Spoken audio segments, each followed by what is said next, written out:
જૂનાગઢના પ્રોફેસરે ગજાનન પંડિતે પોતાના ચશ્મા લૂછીને ફરી ચડાવ્યા અને સામેનું દ્રશ્ય જોઈને વિસ્મિત થઈ ગયા.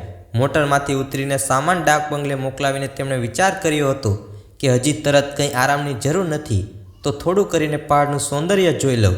અને તેથી મોટર સ્ટેન્ડની ગીર્દીથી દૂર હટીને તેમણે પહાડી રસ્તો પકડી લીધો હતો. સામે પહાડી રસ્તો એકદમ ખુલ્લો થઈ ગયો હતો. પ્રોફેસર સાહેબ જૂનાગઢની એક કોલેજમાં પ્રાચીન ઇતિહાસ અને પુરાતત્વના પ્રાધ્યાપક હતા. કેટલાક લોકોના વ્યવસાયને મનોરંજન એક જ હોય છે, તે પૈકીના તે પણ એક હતા. મનોરંજન માટે પણ તેમની પ્રવૃત્તિ પુરાતત્વ જ હતી. પહાડના સુરમ્ય ગિરિપ્રદેશમાં પણ એ એવા જ વિચારથી આવ્યા હતા કે ત્યાં ભારતની પ્રાચીનતમ સંસ્કૃતિના નમૂના તેમજ ધાતુ કે પથ્થરની મૂર્તિઓ અને એવું તો કંઈક કેટલું જોવા મળશે. પણ આ બધા વિચારો હોવા છતાં જીવંત ચેતનાના સ્પંદનથી સપ્રમાણ ક્ષણભંગુર સૌંદર્યને નિહાળવા એમની આંખો કંઈ અંધ નહોતી. ત્યાં એક પહાડી બાલિકાને ઊભેલી જોઈને અને તેનું પાદ પ્રક્ષાલન કરી વહી જતા ઝરણાનો મધુર રવ સાંભળીને તેમણે સૌપ્રથમ કલ્પના એક હંસનીની આવી ને પછી સરસ્વતીની. તેમણે પોતાના સ્વરને શક્ય તેટલો કોમળ બનાવીને પૂછ્યું, તું ક્યાં રહે છે? બાળાએ ઉત્તર ન આપ્યો. ઉતાવળે તેમના પ્રત્યે એક નજર કરતી તે ટેકરી ચડવા લાગી. પ્રોફેસર સાહેબ મલકાતા આગળ વધ્યા. બાળનું ભોળ પણ તેમને બહુ ગમ્યું. વિચારવા લાગ્યા કે આ પહાડી લોકો કેટલા સરળ સ્વભાવના હોય છે. કુદરતની સુખદ ગોદમાં ખેલતા એમને નથી કશી ફિકર, નથી ઉપાધિ કે નથી કોઈ લોભ લાલચ. મજાના ખાતા પીતા, ઢોર ચારતા, ગાતા નાચતા દાડો પસાર કરી દે છે. એટલે જ તો એમને બહારના માણસને જોઈને સંકોચ થાય છે. પોતાનામાં જ લીન બનેલા આ ભલા માણસોને વળી બહારનાઓ સાથે શું સંબંધ?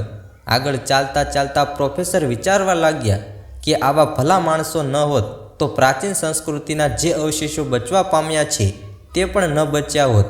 યુરોપિયન લોકોની સંસ્કૃતિની હવા એમને લાગી હોત તો એકમેકને કાચા કરડી જાત અને કોઈનું હાડકું શોધ્યું ન મળત. પણ અહીં તો ફાહિયાના જમાનાનો આદર્શ છે. સૌને પોતપોતાના કામ સાથે મતલબ છે. બીજાના કામમાં માથું મારવું કે બીજાના લાભમાં લાલચુ દ્રષ્ટિ કરવી એને તો અહીં મહાપાપ સમજવામાં આવે છે. લોકો સવારે ઢોરને છોડી મૂકે છે અને સાંજા પાછા હાંકી લાવે છે. ન ક્યારેય કશી ચોરી કે ન કશાની ફરિયાદ.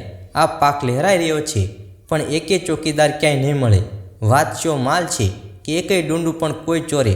મને તો વિશ્વાસ છે કે હું એક ચલણી સિક્કો રસ્તામાં ફેંકી દઉં તો એને પણ કંઈ નહીં અડે. એમ સમજીને કે કોને ખબર તે કોનો હશે, તે ક્યારે તે શોધવા આવશે. રસ્તો હવે ફરીથી છવાવા લાગ્યો છે, પણ દેવદારના ગગનચુંબી વૃક્ષોથી નહીં. હવે તો રસ્તાની બંને બાજુ હતા આંબાના નાના નોનાને નીચા નમેલા ઝાડ. ફળના ભારથી લચી પડેલી એની ડાળીઓ વિનયને કારણે જ જાણે ઝૂકી રહી હતી. કેમ કે જ્યાં કશું સત્ય હોય છે ત્યાં વિનય પણ હોય છે. અવનવી તો શુદ્રને નિસાર વ્યક્તિ જ થાય છે. પહાડની જગપ્રસિદ્ધ કેરીઓની પ્રશંસા પ્રોફેસર સાહેબે ખૂબ જ સાંભળી હતી અને કેટલી વાર અહીંની કેરીઓ મંગાવીને ખાધી પણ હતી.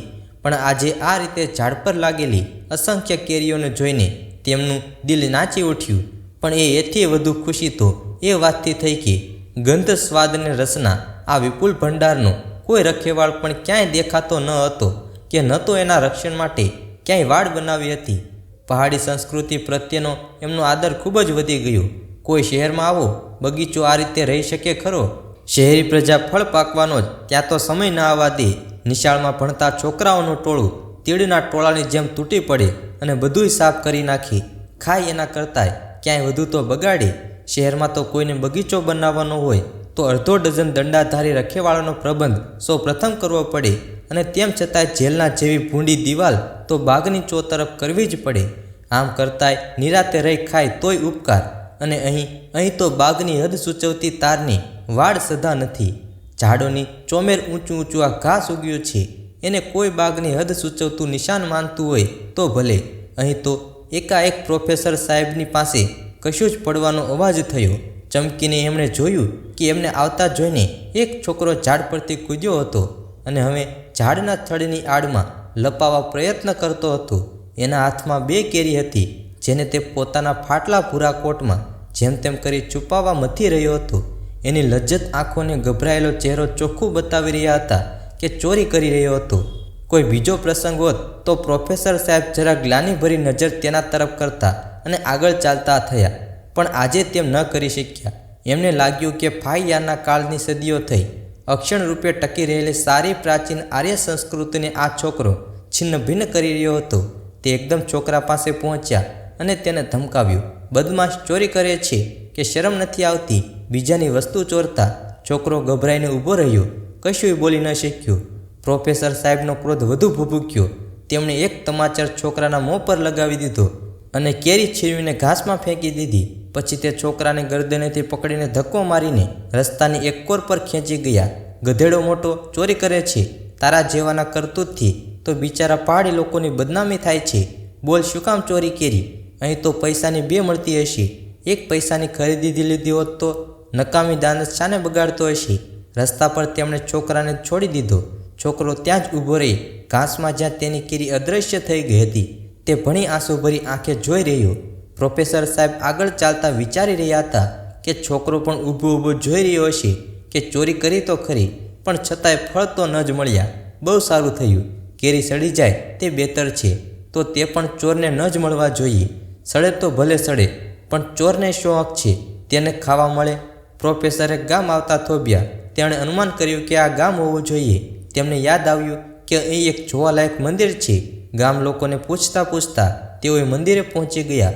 મંદિર નાનું હતું, ખાસ સારું કહેવાય તેવું પણ નહોતું, પણ દુનિયાભરમાં આ એકમાત્ર મંદિર હોવાને કારણે તેને પોતાનું સ્વતંત્ર મહત્ત્વ હતું.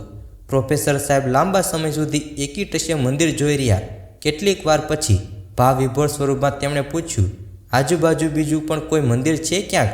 પાસે ઊભેલા એક માણસે કહ્યું, ના રે બાપજી, અહીં વળી કેવું મંદિર? અહીં મંદિર નથી.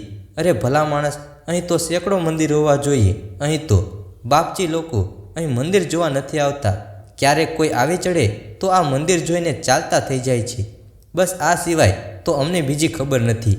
પૂજારી ખાંસતા પૂછ્યું, કોનું મંદિર જોવાની ઈચ્છા છે બાપુજી?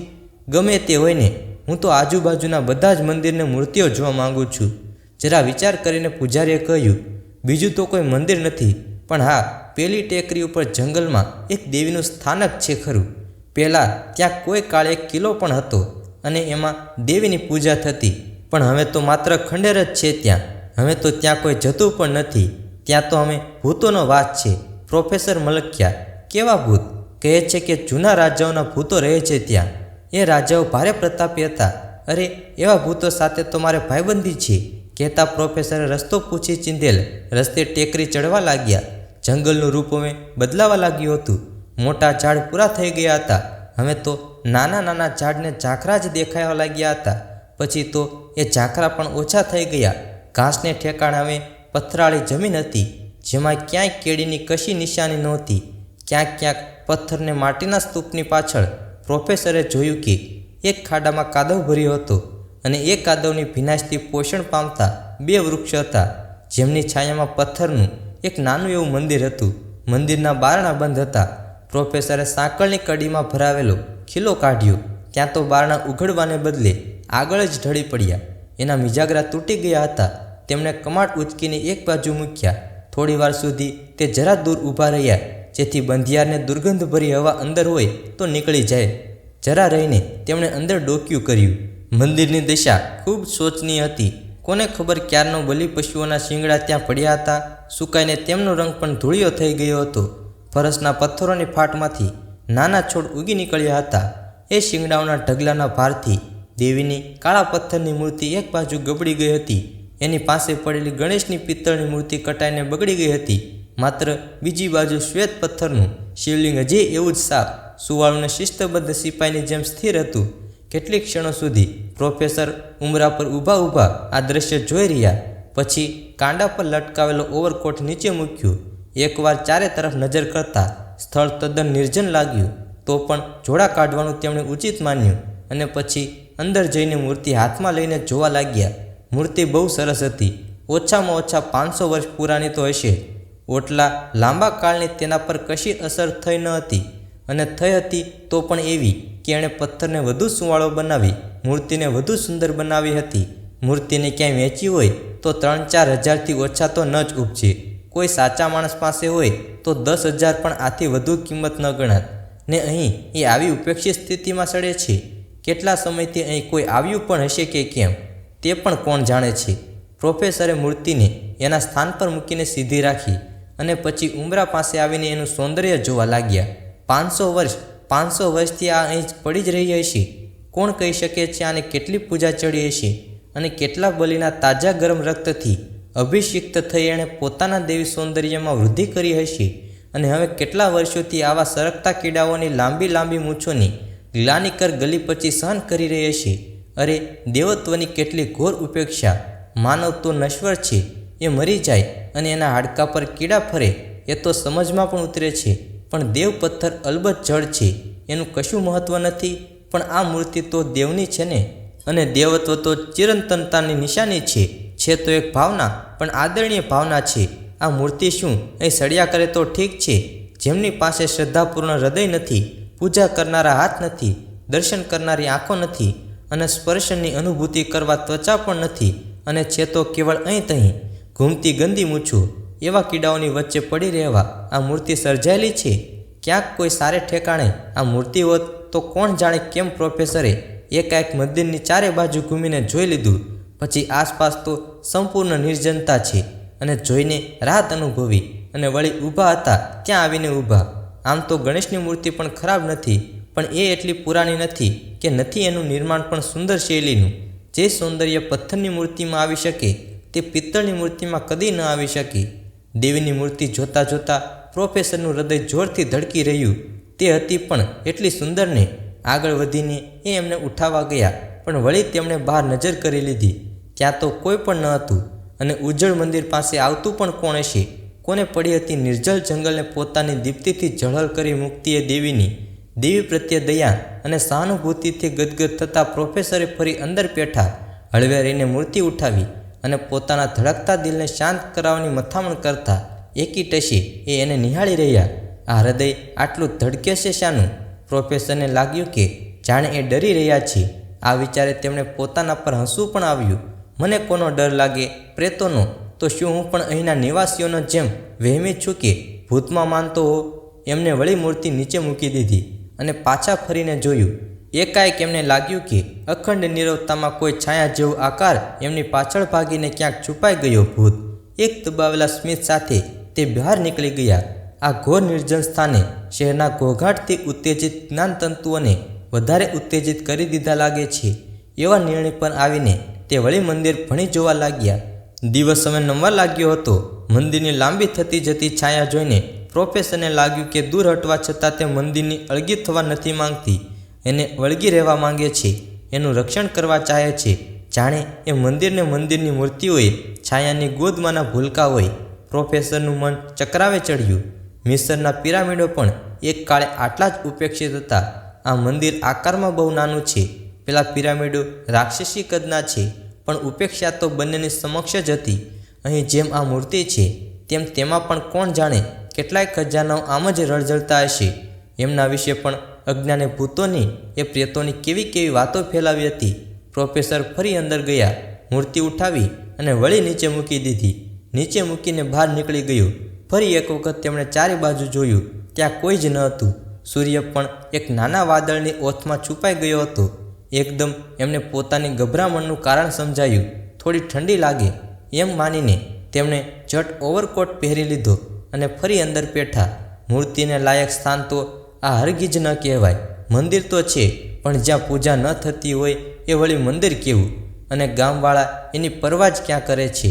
અહીં તો એવું છે કે મંદિર પડી જાય તો પણ કદાચ મહિનાઓ સુધી કોઈને તેની જાણ સુદ્ધા પણ ન થાય. પોતાની ખોવાઈ ગયેલી બકરીને શોધવા નીકળેલો કોઈ ભરવાડ ક્યારેક આવી ચડેને તેની નજર પડી હોય તો પગતે પડે. અહીં મૂર્તિને પડી રહેવા દેવી એ કેવળ ભૂલ જ નથી, પાપ પણ છે. આ નિશ્ચય થતાં તેમણે ફરીવાર ચોમેર જોઈને ખાતરી કરી કે કોઈ એમને નથી જોતું, એટલે ઝટઝટ મૂર્તિ ઉઠાવીને કોટની અંદર છુપાવી દીધી. મંદિરમાં કમાડ હતા તેમ ઊભા કરી દીધા. જોડા એક હાથમાં પકડ્યા અને પાછું જોવા વિના લગભગ દોડતા હોય તેમ ટેકરી ઉતરવા લાગ્યા. જ્યારે દેવીનું મંદિર અને મંદિર પર છાયા કરતા વૃક્ષોની ટોચના ભાગ દેખાતો બંધ થઈ ગયા ત્યારે જરા અટકીને એમના જોડા પહેર્યા અને પછી ધીમે ધીમે ઉતરતા એવો માર્ગ લીધો કે જેથી ગામમાંથી પસાર ન થતાં ટેકરીને બીજે છેડે ઉતરી શકાય. ગામ 1 માઇલ દૂર રહી ગયું. ફરીથી કેરીના બગીચા શરૂ થઈ ગયા. ક્યાંક મધ પીને તૃપ્ત થયેલો એકાદો મોટો કાળો ભમરો એમના કોટ સાથે ટકરાતો પસાર થયો. પ્રોફેસર સાહેબનું હૃદય પણ આજે તૃપ્ત ભમરાના જેટલું જ તૃપ્તિના આનંદથી તર હતું. એમનો પ્રથમ દિવસ પણ કેટલો સફળ બન્યો હતો. કેટલું સૌંદર્ય એમણે જોયું હતું અને કેટલું બહુમૂલ્ય સૌંદર્ય એ પામ્યા પણ હતા. કુલ્લુનું અનિવાર્ય સૌંદર્ય સાચે જ એ દેવોનો પ્રદેશ છે. કેરીના બગીચામાં ક્યાંકથી એક ધબ એવો અવાજ સંભળાયો. પ્રોફેસરે જોયું કે એમને જોઈને એક છોકરો ડાળી પરથી કૂદ્યો હતો અને એનો ધક્કો લાગવાથી લચી પડતી ડાળી પણ તૂટીને નીચે પડી હતી. પ્રોફેસરે રોબથી પૂછ્યું, શું કરે છે અલ્યા? છોકરાએ ડરીને તેમના તરફ જોયું. અરે, આ તો પેલો જ છોકરો હતો. થોડીક ખાધેલી કેરી એણે ફાટેલા કોટમાં સંતાડી દીધી. પ્રોફેસર સાહેબને અંગે અંગ ઝાળ લાગી હતી. એકદમ જોઈને છોકરાના કોટનો કાંઠલો પકડ્યો, હલાવીને અંદર સંતાડેલી કેરી નીચે પાડી દીધી. 2 તમાચા લગાવી દીધા અને ઉપરથી ગરજ્યા, બદમાશ પાછો ચોરી કરે છે. હજી હમણાં તો તને ધમકાવ્યો હતો. બેશરમને શરમ પણ નથી આવતી. એમણે છોકરાની છાતીમાં ધક્કો માર્યો. લથડિયા ખાતો એ થોડે દૂર જઈ પડ્યો. પડતા પડતા માંડ બચ્યો. પછી પ્રોફેસર સાહેબે જ્યાંથી પકડીને ધક્કો માર્યો હતો તે ભાગ પર હાથ રાખીને વેદનાભરી ચીસ પાડી તે રડી પડ્યો. તેને રડતો સાંભળી પ્રોફેસર સાહેબને કાંઈક શાંતિ થઈ. થોડો આનંદ થવા જેવું પણ લાગ્યું. વ્યંગ કરતાં એમણે કહ્યું, કેમ દુખે છે ને છાતીમાં? સંતાડ હજી વધુ કેરી ત્યાં. વાણીમાં રહેલા તિરસ્કારને હજી વધુ સચોટ બનાવવા માટે એમણે પોતાના હાથથી એનું અનુકરણ કર્યું. એમના હાથ ઝડપથી ઓવરકોટની અંદર પ્રવેશ્યા, પણ પ્રોફેસર સાહેબ પર એકાએક જાણે વીજળી પડી. આંજી નાખે તેઓ પ્રકાશ એમની આંખો આગળ જાણે ક્ષણભર દેખાયો અને એક વાક્ય લખતો ગયો, એ બિચારાએ તો કેરીની જ ચોરી કરી છે, જ્યારે તું તો દેવસ્થાનને જ લૂંટી આવ્યો છે. ત્રસ્ત સ્તબ્ધ બની કેટલીક ક્ષણ પ્રોફેસર એમ જ ગતિહીન બની ઊભા રહી ગયા. પછી ધીમે ધીમે અવળા ફરી ગામ તરફ ચાલી નીકળ્યા. તર્ક એમને સમજાવતો હતો કે આ નરી બેવકૂફ છે, એમની દલીલ ખોટી છે, તુલના પાયા વગરની છે. પણ કોણે જાણે શાથી પોતાની તર્કબુદ્ધિની આ પ્રેરણા પ્રતિને વધીર બની જતા ગયા હતા. અંદરનો કોલાહલ જેમ જેમ વધવા લાગ્યો તેમ તેમ એને દબાવવા એમણે પોતાની ચાલવાની ગતિ પણ વધારી. આંધી જેવા વ્યક્તિ જ્યારે તે ગામમાંથી પસાર થયા ત્યારે રસ્તે મળતી પ્રત્યેક વ્યક્તિ એમને વિસ્મયથી જોતી રહેતી. એ દર્શકથી દ્રષ્ટિથી પ્રોફેસરને લાગ્યા જ કરતું કે એ બધા એમની છાતી તરફ જોઈ રહ્યા છે, જાણે એક કાળા ઓવરકોટની આડમાં છુપાયેલી દેવમૂર્તિને.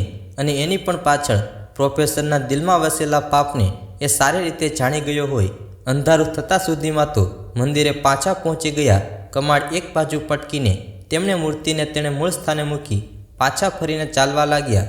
તો આસપાસ છવાયેલી અને હવે અંધકારમાં ભયાનક બનતી નિસ્તબ્ધતાને એમને ફરી એકવાર ચેતવ્યા હતા. એક અમૂલ્ય નિધિને તે નષ્ટ કરી નાખવા જઈ રહેવાના પાપમાંથી બચી ગયા. એમના મનમાં શાંતિ થઈ ગઈ.